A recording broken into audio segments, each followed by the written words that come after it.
Hello my family. Before I begin this video, the first thing I want to say is congratulations to many of you. On some of my videos, I've been noticed some of you responding about the progress that's been happening with you. I am so proud of you, and I couldn't be happier to hear the news that you've had. Some of you had your A1Cs decreasing and you've been losing weight. That's amazing. Y'all, this has nothing to do with me. And I'm just simply going to tell you, you had to be willing. I give suggestions and I give ideas, but I don't tell you how to do things. So congratulations to you, because you made the mindset to achieve a goal. You did the determination to stick with this, even though it can be hard. It's hard, but it's not that hard. And I couldn't be prouder of you. So, and like my husband, he now, since he has been off of his meds, his A1C has dropped down to 5.1, y'all. So he's doing really well himself. So, and again, like I said, I could be making suggestions and stuff, but it doesn't work unless it's up to you. So congratulations, y'all. This is amazing, and I'm glad these channels help in one way, is to be able to provide you even with slight information or recipes or anything of the such. I am noticing more and more doctors are leading folks towards, especially those with diabetes, towards the Mediterranean diet. And basically Mediterranean is part low carb as well. So I've seen some of you have been struggling or maybe need some ideas for complete meals. Trust me, I totally get that, as I struggle with me, but I am learning to do so. Last night we had a beautiful flounder with some cherry tomatoes, Kamata olives, some garlic, salt, some pepper, some onions, and we baked that flounder within this mixture. It was amazing tomato flavor, yet popping freshness for our fish. And then we took some fresh green beans we picked from the garden, sauteed them with some onion and garlic and some olive oil. You can make a fresh salad with that. We ended up taking, James, he had cauliflower mash, and I had a small sweet potato, a savory sweet potato, and I mashed it. So these are some ideas. Because we are Mediterranean and low carb, I may go ahead and start doing some more meals, since this does help folks, and since it's really hard to find complete meals, and I totally understand that. I'm going through that, so I guess I'll go ahead and make some videos on that. I do have one that I want to show you today on how to make your own basil pesto. It's amazing, and what goes in it is natural ingredients. It isn't the soys and the preservatives and all that we're buying off the shelf. This is all natural. I had enough homemade, or well, homegrown, I should say, homegrown basil that I'm going to turn into pesto, and then this one is going to be frozen for whenever I need it. Ideas to use the pesto with would be spaghetti squash if you cannot have a pasta. If you can have pasta, you can use it in your pasta. You can use it on top of fish, or you can use it in roasted potatoes. So there's so many ways you can use basil pesto that I'll show you how to make it. Super simple, super quick. You just need a food processor. Another upcoming video I find extremely informative, very helpful to me, and the reason I decided to go ahead and do this is cost efficient. Alright, so yesterday I bought a gallon of vitamin D whole milk. The reason I've done that is because I've been noticing the price of feta cheese lately. Now, it is not goat's milk, and it's not made with sheep. I'm fixing to teach how to make a homemade. But the only way I can do this is by using cow's milk. because I am struggling getting a hold of anything that deals with goat's milk or sheep's milk. So cow's milk is all I have. But I will show you how you can make your own, and brine that you make with it, to where you can literally have it in your fridge at least up to 6 months. Now, it will not last that long with me, but this is an ingredient that you can have on hand, because in Mediterranean food, feta is used quite often. It is with goat or with cow's milk. It is a lower calorie dense, so I will be making it with that. And one of the reasons is because feta cheese, I'm finding, is even at Walmart now. I can get it for like maybe $3.99 at Aldi's. I don't always get to go to Aldi. Walmart wants a small block for it's about a pound, if that, for $5.24 on up to $7. And to me, that's crazy. When, let's see if I can find out where I can get a gallon of whole milk for $3.63. To be able to get the rennet and the calcium chloride that I need to make this cheese, I can get quite a few batches of cheese making out of that simple products that I can order on Amazon. Now, would it come out in the initial first beginning way more than I could have bought it at Walmart? Absolutely. But when you break it down over time, I'm actually getting more for my money, and I can make it when I want to and be able to have it in my refrigerator at all times by just getting a simple gallon of milk. So I'm going to teach you how to make your own feta cheese, because these prices are crazy, and where there's a will, there's a way, and I'm going to show you the way, because I am conservative, and I do believe in stretching my money the most that I can these days. I'd like to be able to go somewhere, even if it's fishing. So I try to be cost efficient in many things that I have. And so if it means make it at homemade, so be it. At least I know what is in my food. So that's going to be coming up very, very soon, within the next day or two. So those of you who love feta cheese, get ready, because we're going to be making some. Now, I will tell you that video will be a two-part series, because there's a day one of making it, and then the day two. I mean, after you make it, you got to leave it sit for 24 hours. So the part two will come into when you store it and break it up and everything. So there'll be a one and a two. So I'm hoping that will help you. I do have some paneer cheese that we had made already.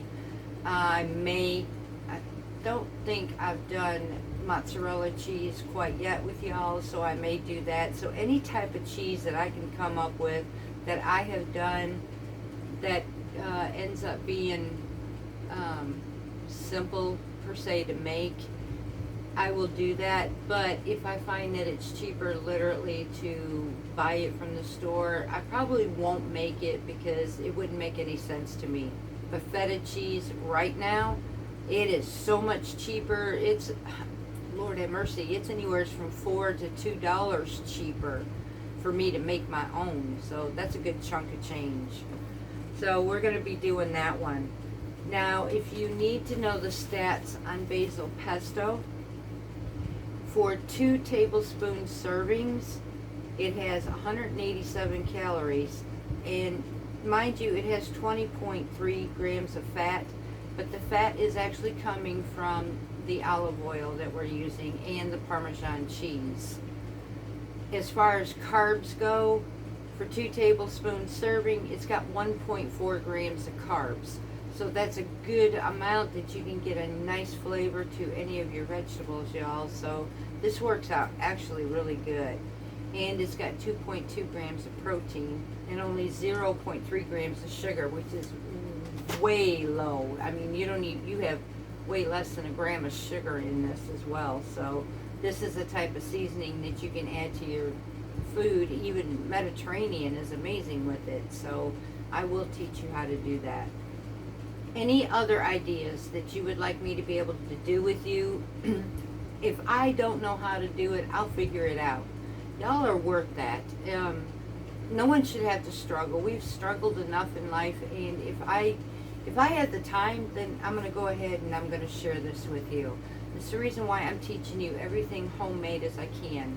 We need to have all naturals in our homes as much as we can, eliminating the processed foods as much as we can to improve our bodies, whether we have a sickness like diabetes or anything else or not.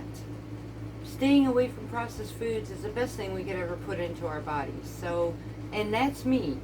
Now, thank you, Lord, I don't have these issues. Now, I do have a thyroid, which you all know. I've had cancer before, but as far as anything else, so far, I am doing excellent. But I'm also taking care of myself better. My husband, again, was my eye-opener, so it caused me to put the brakes on and take care of myself a lot better. And so I am learning to be able to take care of myself. And hold on just a minute. Alright, y'all, I sincerely apologize about that. Evidently, James is outside working on some equipment, and he got cut pretty bad, so I had to attend to this. So I apologize. Lord have mercy, that man. So anyways, yeah, if there is something that you would like to know, if you would like to learn, let me know in the comments below. Look, I am not afraid of any of your comments. I enjoy interacting with you in any ways that I can help you. It helps me to bring on the content that you're looking for. But in the meantime, if you don't, that's fine, because I will still keep going to doing what I'm doing here. The garden is looking pretty good. That reminds me, somebody had asked me for an update on the quails. So I think what I'm going to do is take you out to the barn and show you the update on the quails. So let me take you out there.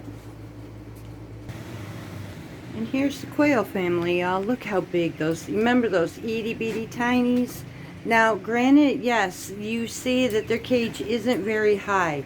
I will explain that, because quails have a tendency to jump. If you give them too high of a cage, when they do jump, they can tend to break their necks very easy. They are comfortable, they can breathe, they can do whatever, and you can see the quail eggs. These babies here are about 8 to 9 weeks old, and they're laying eggs already, y'all. So they are divided among here in their family sections very nicely. Everybody has a place, and we have let's see, 11, 12, 13, 14. We have 14 quails at this point. So, and then we did end up having 3 more roos than we absolutely needed. So we took care of that too. And they're actually going to make a real nice dinner, let's be honest. I told you this is a homestead. We provide our own as much as we can. So, but this is our stock here. So this is where we're getting our eggs from, and this is what's happening here. We also currently have some Brahma hens that are fixing to, or Brahma chickens. We got some Brahma chicken eggs in the incubator, and we are actually fixing to see those go into lockdown tomorrow. So let's see how many we can get out of a dozen on new Brahmas, the dark Brahmas, not the light ones. We got some new ones coming. So this is the little itty bitties, y'all, and they're doing fine and raising as a family. There you go. That was a loud version. That was a roo, and that's the sound that they make. That's the sound that you've been hearing on my videos. Let's see if I can get a picture of these. We got the sunlight here, so I'm going to see if I can get a picture of the pheasants over here for you. There we go. Trying to get that cleared in there. Now the pheasants, they're about, let's see, 5 or 6 weeks old, and they are growing strong. They're happy in their environment, and they've been really playful lately. It looks like we have 2 hens and 3 roosters. So again, this one is very much outnumbered. We're gonna have to figure out what to do with these guys to bring in a pleasant atmosphere, because in both the quails and pheasants, if you have an outnumbering of roosters, they will literally kill each other over the hens. So we have to give good ratios, but they're growing up just as strong and healthy here too. Got our first set of tomatoes right here, and looks like I can pick at least one of them. One of them is still kind of orange yet, so let's see if I can get this one here. Right here in this middle. It's a little one, but hey, I'm gonna take what I can get. That's our very first tomato, y'all, and you were around to see that one getting picked. So we've got some tomatillas. Check this out, y'all. Got a tomatilla, the first one. So I need to make some salsa out of this too. Looks like I'm gonna have to come out here and do some picking on these. Here's another one right here that's ready to pick. Oh, well, this is hard. Yeah, I'm gonna have to bring my basket out here and get the picking. But this here, Lord have mercy, that's the tomato house, y'all. It's getting like super big, and we're hoping to get some harvesting pretty soon. Our cherry tomatoes are doing the same thing. The lettuce bolted, so I'm gonna have to wait until spring for those. But so far, this is the garden. Again, bring you over here to the peppers. Some of them are still kind of stunted, but they're putting on peppers, so they're starting to grow. Some of them are getting taller, so we're gonna still see what's coming out of them. As long as I can get something, I'm good. So I'm gonna take you inside, and we're gonna go to working on making some pesto. Well, that was rather exciting. I had my hands full, so as far as the camera angles and stuff, I am so sorry. But I didn't expect that, actually. So we got 2 tomatillas. I'll be putting them up, because once I get enough of them, I'm going to be making that into green salsa verde.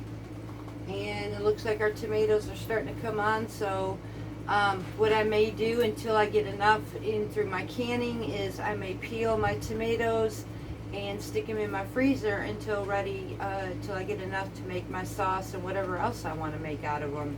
If they take, you know, in spurts to ripen, and I have no problem with doing that. As long as I can put something on my shelf, I'm good to go.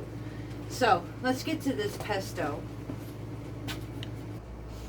Okay, and like always, I will be putting the recipe in the description below for you. So we're going to need 2 cups of fresh basil packed. So, and I'll show you how I do this. Now, I made sure to wash my basil before I started this. This is fresh from our own gardens, and I knew I had quite a bit, enough to do this. So, seeing if you, yeah, you can see this. So we're going to just pack this, and I'm sorry this is near my clean dishes, y'all, but the space, this is the only space I have where there's a plug-in for this processor. So, and they are clean, they're just in the way. So that's 1 cup packed, and we need 2 cups. Honestly, it's going to take this whole bowl, so we're going to do just that. Now what I'm going to do right now is take and puree this up just a little bit before we add the rest of our ingredients, so that way there's room in here to add our ingredients too. So I'm going to pause you so this doesn't get really noisy on you. And we're going to puree this up a little bit before we add the rest of our ingredients. So we'll be right back. Alright, so now we got that down. Now I need 3 tablespoons of pine nuts. If you're not sure where you can get pine nuts from, you can order them, or sometimes Walmart will have them too. Just be careful, because some of them I've noticed, kind of make sure they're not from China. They kind of can have a tinny taste otherwise. So basically you want to look for something more of a pignon instead of just pine nuts. So I need 3, 2, and 3. I actually was blessed. My neighbors, they are actually mixed between Southern and India, or Palestine. So I have some friends that help me get some authentic stuff sometimes. Some of the stuff they can't have, it can be really expensive, but I am very blessed in areas like this. So now I have 3 tablespoons of pine nuts, and I need 1/4 cup of Parmesan cheese now. So I'm going to be adding that next.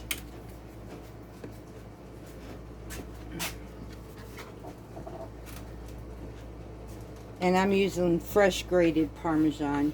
You can use the drier store-bought shelf kind if you want to too. It just changes the flavor slightly, but you do whatever you can, what's easier on you. Now we're going to need 1 clove of garlic. And I like to do maybe 1 or 2. Depends on how much you like garlic. But if they're small, I'll usually add more than 1. So, and I do have a small thing here. So I'm going to go ahead and get this prepared, and then we'll get the rest of our ingredients. Okay, so our garlic is ready, and I have small ones, so I'm just going to add 3 in here. I need 3 teaspoons. You can use fresh lemons, or you can use bottled lemon. I need 3 teaspoons of lemon juice. And this is something that just goes all together all at once. 1, 2, and 3.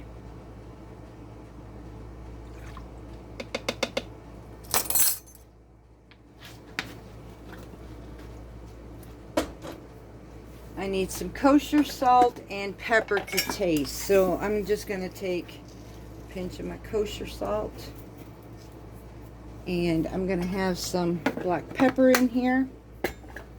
And then we need 1/4 teaspoon or 1/4 cup of olive oil and 2 tablespoons.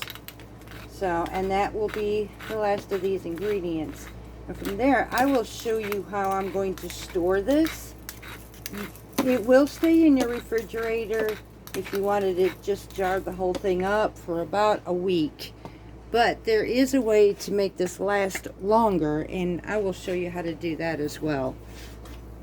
So now I'm going to need 1/4 cup of olive oil and then 2 tablespoons.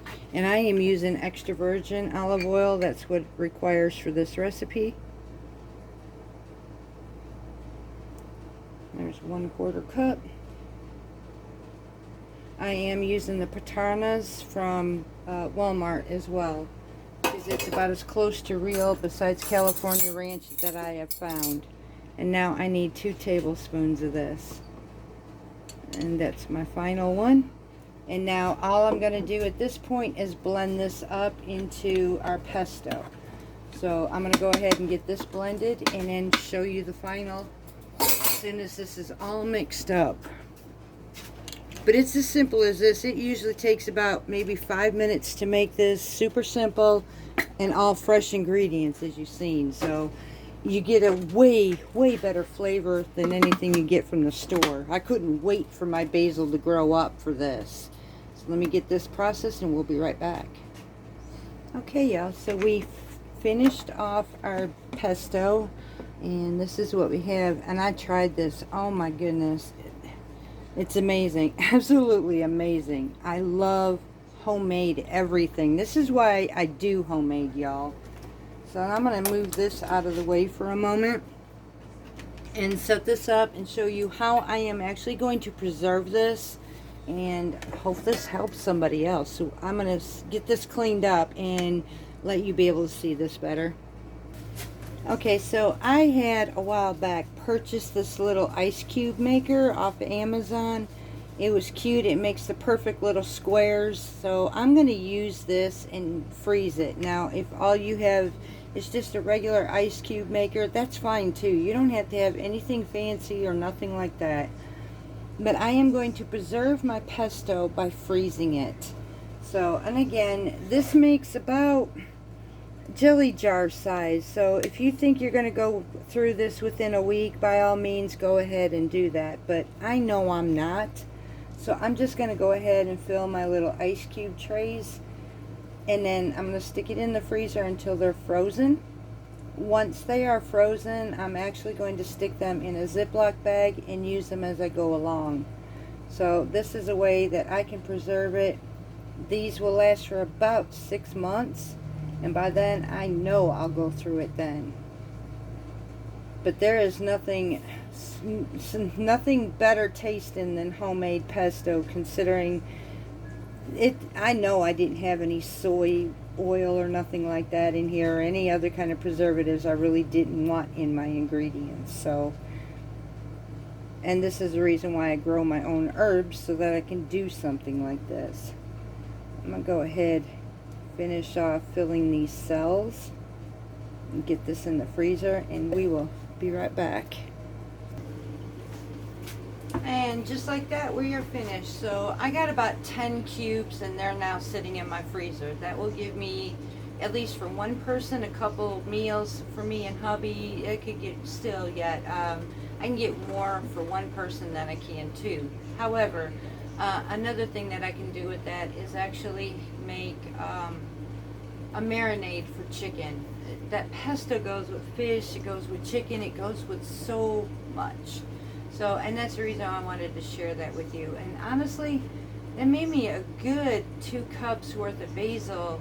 And that was my first, well, no, I take that back. That was about my second picking off of those. But that was my biggest one. So, other things that I can do with them is I can literally dehydrate them and then put them on my shelf, use them, and I'll be able to use them this winter for the pantry challenge.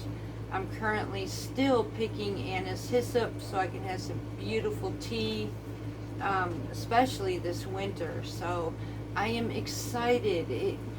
My harvest may be small here and there, but in the end of all of these months that I have before winter starts and before I start my pantry challenge at around Christmas time,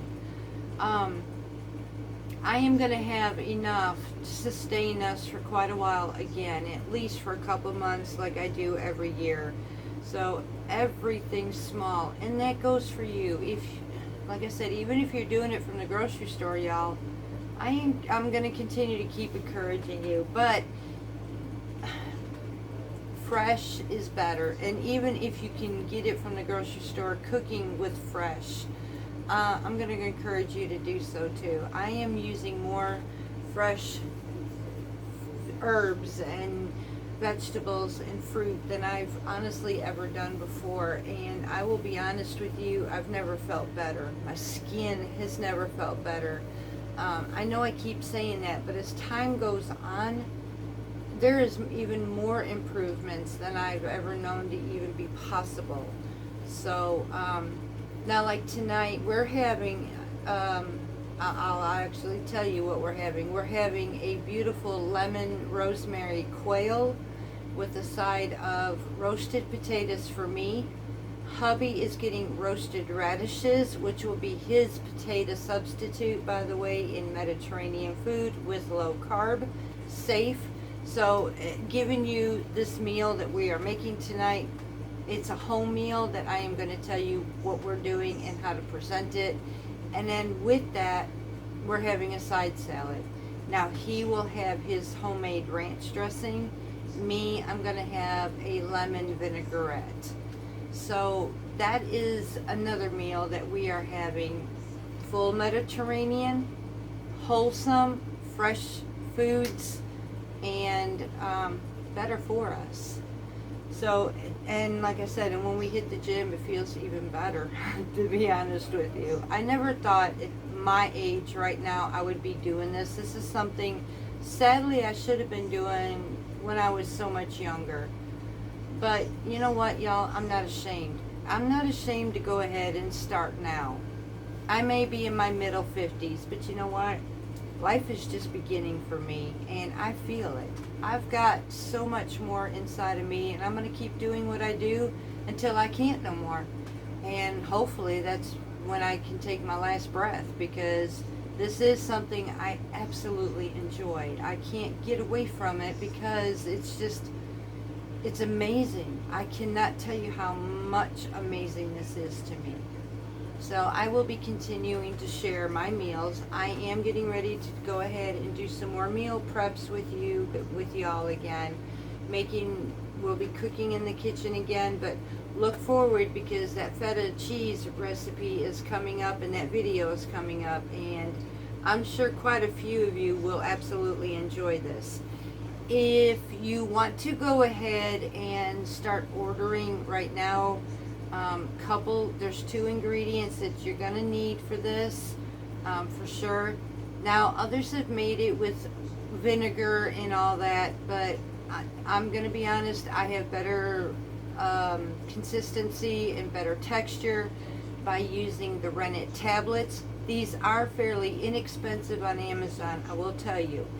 And especially if you are using, like me, pasteurized milk, not ultra pasteurized. It will not work. You need pasteurized whole milk. You're going to need calcium chloride. So if you want to start ordering those, because once you get the recipe, many of you are probably going to want to hit that kitchen and start making this. If you're anything like me, and if you love feta cheese as much as we do, or I do, you're going to want to do that. So I will go ahead and tell you, go ahead and start ordering your rennet tablets with either the animal based, and I get the tablets. The tablets are easy to work with than the liquid. Now, if you get the liquid, find out what the ratio is from the liquid to the tablet. Otherwise, you can get the vegetable-based tablets. So either one, you'll just have to figure out the ratio if you're using liquid. I have both, but I've not used it for my feta cheese before. And I have made this, y'all, and I'm going to tell you, my last batch of feta did not last long. And that's the reason why I'm doing this now. I constantly keep feta cheese in my refrigerator, but I cannot afford the prices, so it's time to make some homemade. And I can't think of nobody to share it with better than my family. So until next time, I hope you enjoyed this video. We will be having a one-on-one very soon, coffee time. We have not done that in quite a while either, and things are finally starting to slow down a bit for me. So we're going to have coffee time. And again, I'm still thinking about the idea of at least having one live video with you. So I love you all. I'm going to let you go. God bless you, and I hope you have an amazing day, and much love from Parton's Heritage Homestead.